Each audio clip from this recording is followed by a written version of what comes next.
I want to release the person who is looking at it out of their preconceived ideas about what might be a painting or what might be art. Or so, and not that I'm offering something completely new, but it's just to try to free the person who is looking to have a fruition of the work without these preconceived ideas about if painting should be like this or with that, with a certain set of rules. And that's why I said that it's so important that the works are these boxes with of sensations. I think nowadays it's very important our relation to the natural world, and since we are living in a new geological era, that we say, okay, we need to start to relate to the natural world in a different way.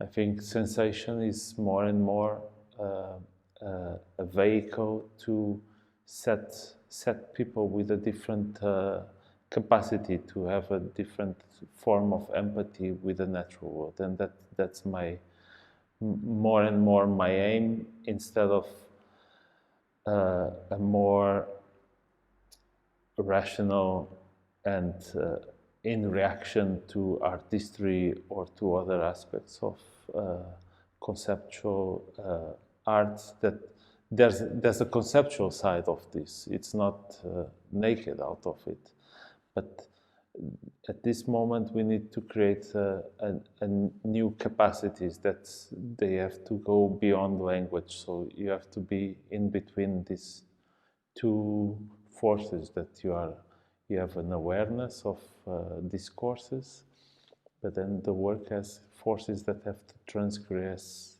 this capacity or incapacity that language carries. There's an image that art can offer to politics, and that has a lot to do with this capacity to receive differences that sometimes are not possible to connect. Even within this gallery, two different artists are taken by the same public and by the same. So this is a great capacity and a great image of art offers to society, not that has a direct impact. On the other hand, if there's a social and political transformation, that social and political transformation has to be a transformation of the bodies. If we don't feel differently, we cannot acknowledge it only through words and texts and news. We have to change our ways of feeling and our sensibilities towards certain things. So that's a magic tool that art can offer to people to transform their sensations. The true nature of art is the new relations it creates. It's more about what we can do out of it more than how it looks in my perspective.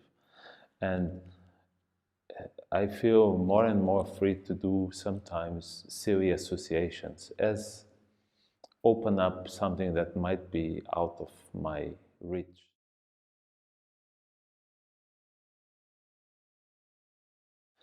I spend a lot of time looking at deep ocean expeditions with robots that they are trying to search for new forms of life.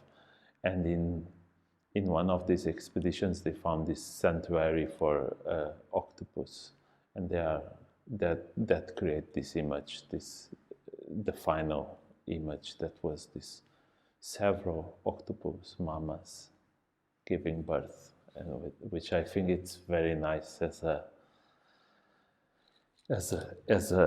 an image, but there it's very dark. So usually the images you see in these paintings, they have a weird light because the lights are given by artificial lights with robots, because in the deep sea it's all dark. So you have these lights that there's no kind of there's no light from the sun coming in to give light to something. So it's in a way, all these paintings have a very close relation between a machine eye and a natural desire as well. It's this ambiguous thing, which I think it's very important for now, because we are also living this technological shift that is shifting the way we look at pictures.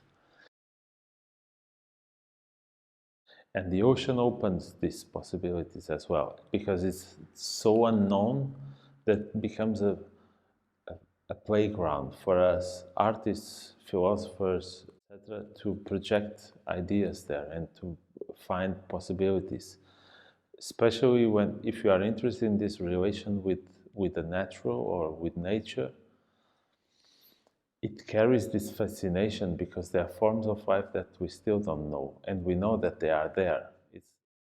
I think a lot about this episode when the a volcano is erupting in Italy, and there's this group of painters that are going by horse to go and paint the Pope, and they turn around and they go towards Napoli again, so they could paint the volcano in eruption, which is a unique moment. But the Pope is the Pope, and they turn around and they went.